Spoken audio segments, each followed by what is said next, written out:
So this lesson is about affordable housing, and maybe the better name would be how much house can you afford? So this is what this lesson will talk about, some of the costs associated with owning a home.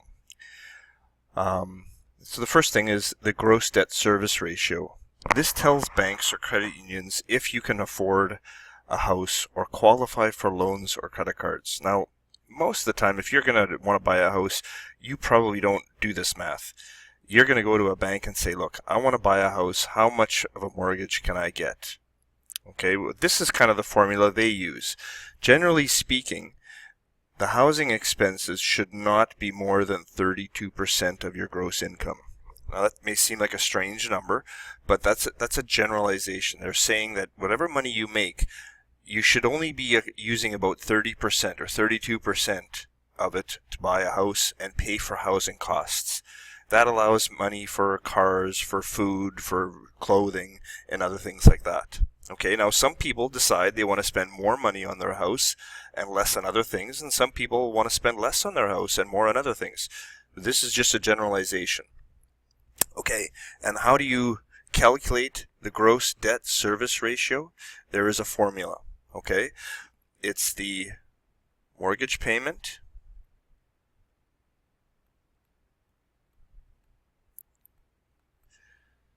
plus monthly property tax, okay, plus monthly heating,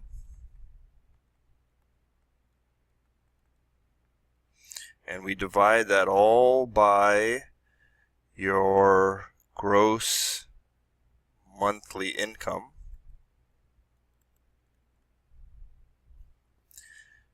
and then you multiply it by 100.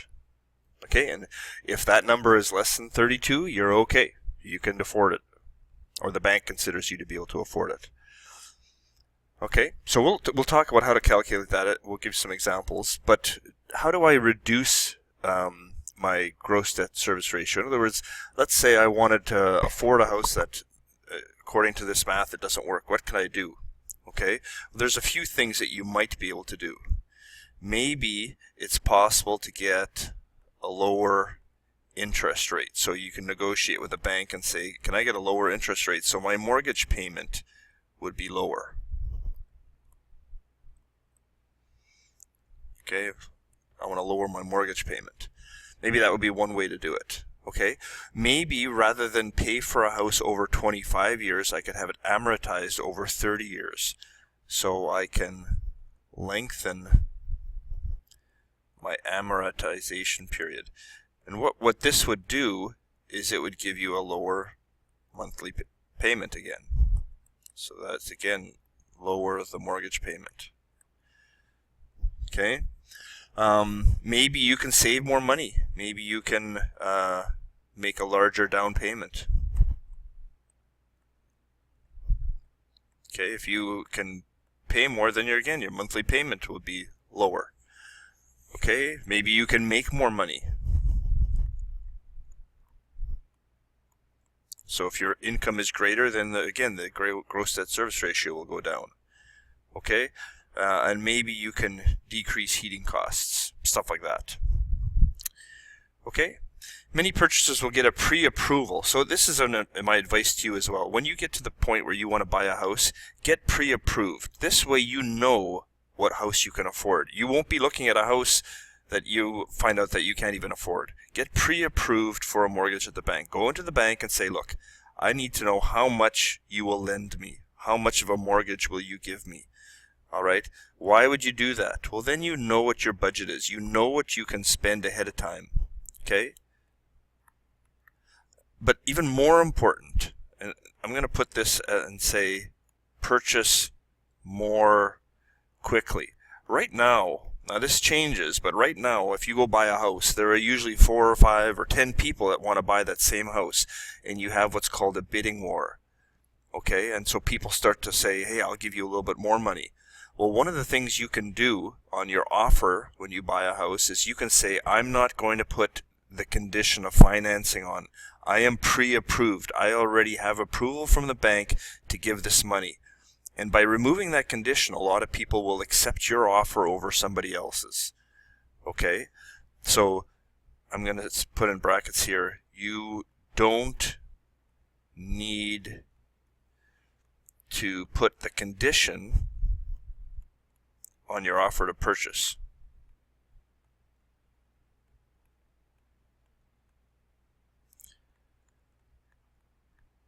Okay, this could be a big thing. Like, for example, if you're going to buy that house and two people put an offer in for the same amount, and the seller of the house looks at the two offers, and one says conditional on financing, and the other one says I'm pre-approved.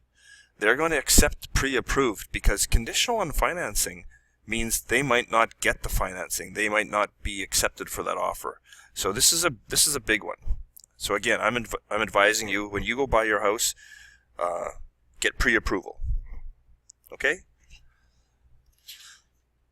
Alright, so let's look at a question. This question looks crazy, looks very confusing, so we're going to go through it a little bit slowly.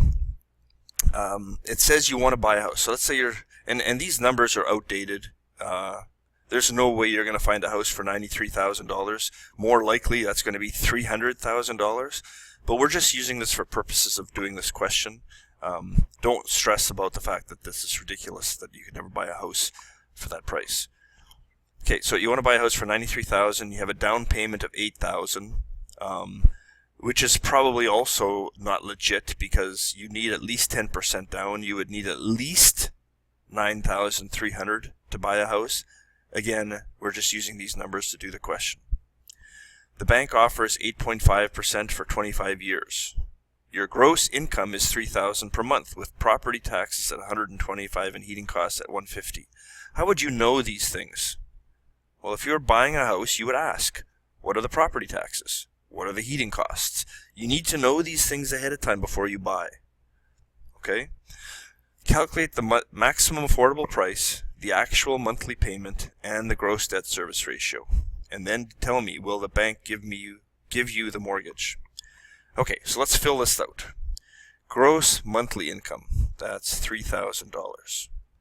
If I multiply that by 0.32, that tells me that the maximum the bank says I can afford is $960. Okay, this is what I would be allowed to spend on housing. All right, well, let's see if we can afford this house. It says the monthly property taxes are $125. The monthly heating costs are $150. So if I subtract that from $960, I end up at $685. Okay, this is the monthly mortgage payment I could afford. So what I want to do now is to try to figure out what are my monthly payments for this house, because this is what I can afford. Based on my income, this is what I can do. Okay? So let's go to the second part. We calculate how much the mortgage is. Well, if you remember, to calculate the mortgage, we had this table. Okay, let me scratch out the old numbers. Okay? In this case, it says 8.5% for 25 years. Okay, so let's go and look at 8.5%. That's right here.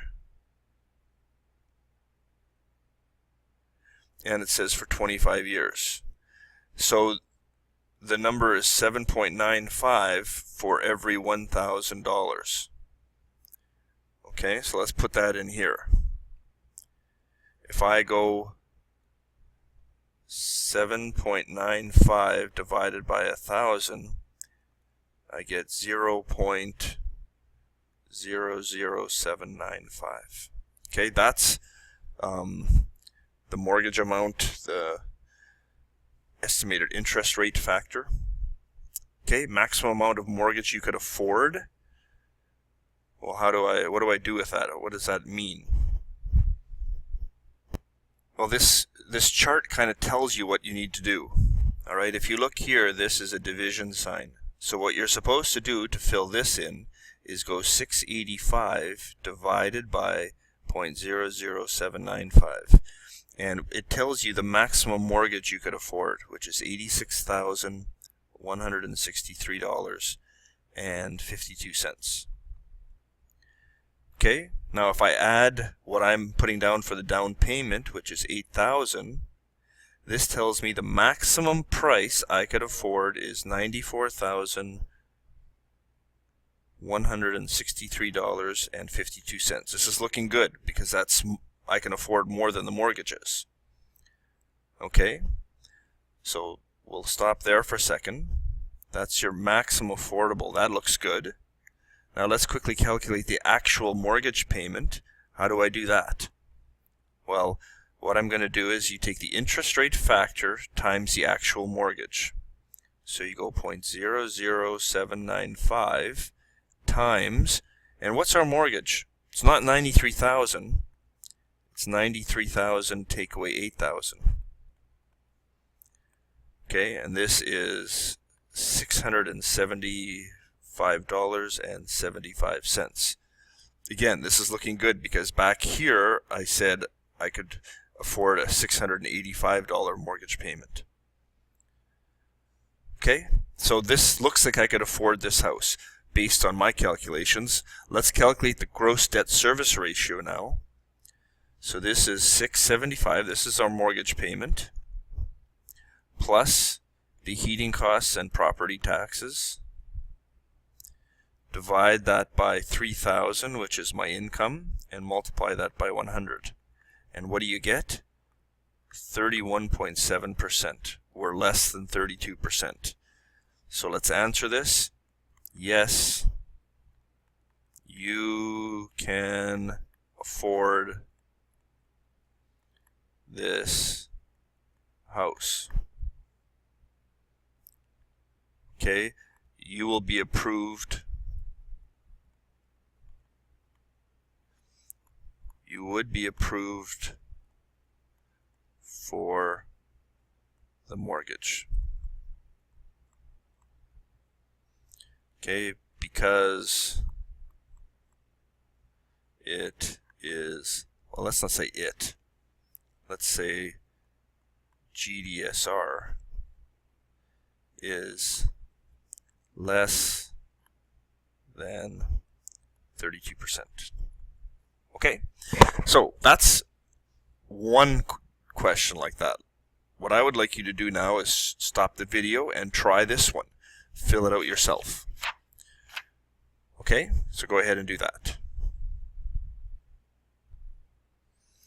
Okay, so there are the answers for this question.